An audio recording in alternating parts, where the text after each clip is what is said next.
In this presentation, we will be discussing the role diversity plays in the healthcare field.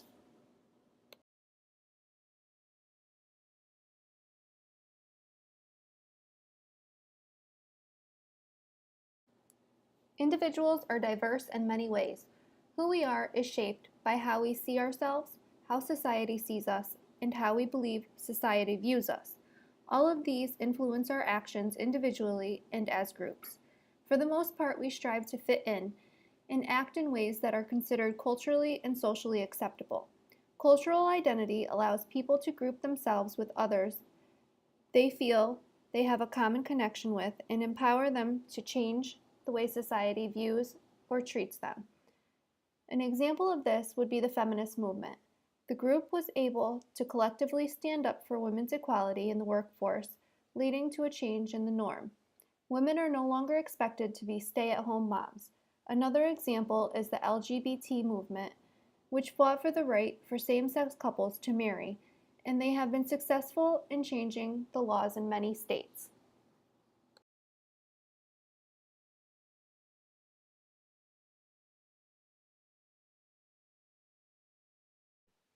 Healthcare providers must recognize that every patient is unique and should be treated as such. Although it is important to follow policies and provide care that meets the standard of care and is evidence-based, it is also important to recognize the need to modify treatment plans based on the individual needs of the patient. You are treating a patient, not a diagnosis. It does no good to implement a plan of care that an individual will refuse to follow because it conflicts with their personal or cultural values. The plan should be modified to increase the likelihood of doing the most good.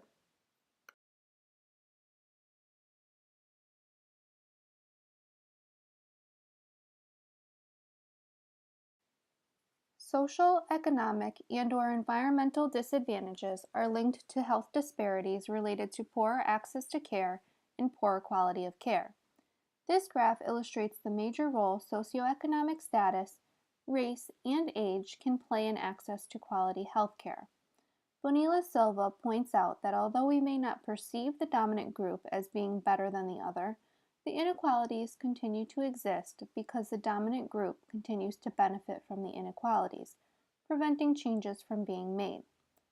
Everyone should be concerned about these health disparities because, as Braveman et al. Point out, it is unacceptable based on ethics and human rights if everyone does not have the potential to achieve the same levels of health as the most socially advantaged do.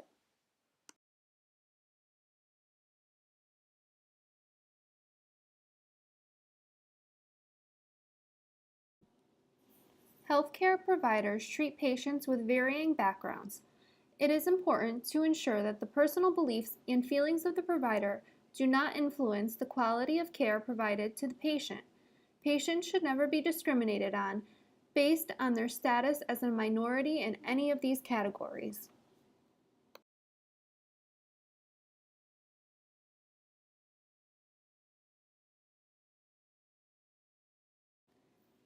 On the contrary, the patient's values must be respected and every effort should be made to maintain their dignity. Diversity in healthcare can affect a patient's quality of care and dignity. Some patients' culture may require modest clothing or they may feel uncomfortable being cared for by a provider of the opposite sex. Some patients may practice a religion that does not allow them to receive blood products. As difficult as it may be, providers must still respect their right to refuse certain treatments.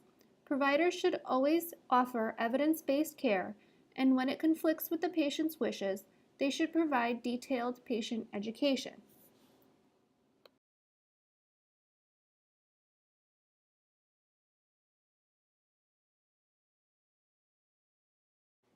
Education should always be individualized to each patient.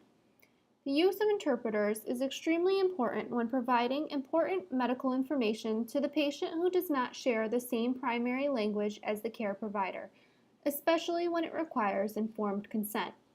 The education should be age appropriate and layperson terminology should be used to ensure understanding. With the patient's approval, the support persons should be included to help the patient cope and make decisions when appropriate. Remember, the patient and family are an integral part of the healthcare team. Written educational material will help with any follow-up questions once the patient is released. The education should always be given in the patient's native language if applicable.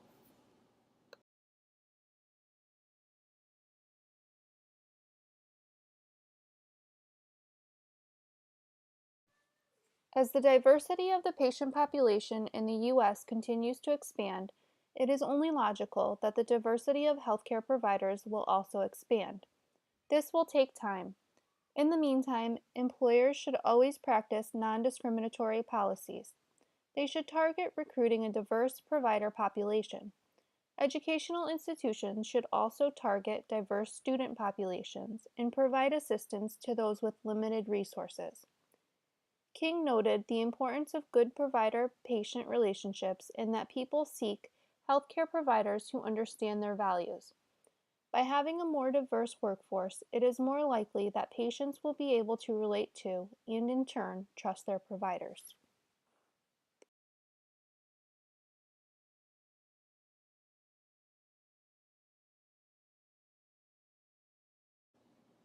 Healthcare employees can help fight the disparities in healthcare. Change starts at the individual level. For example, education, becoming an ally, and being a good example are ways every employee can do their part to encourage fair and equal healthcare. Long-term change takes time and patience. Education of staff helps promote understanding and empathy. Education can be provided at meetings or through online learning tutorials. When there is an example of a positive or negative experience, it should be shared with the rest of staff on an anonymous basis so that all can learn from it.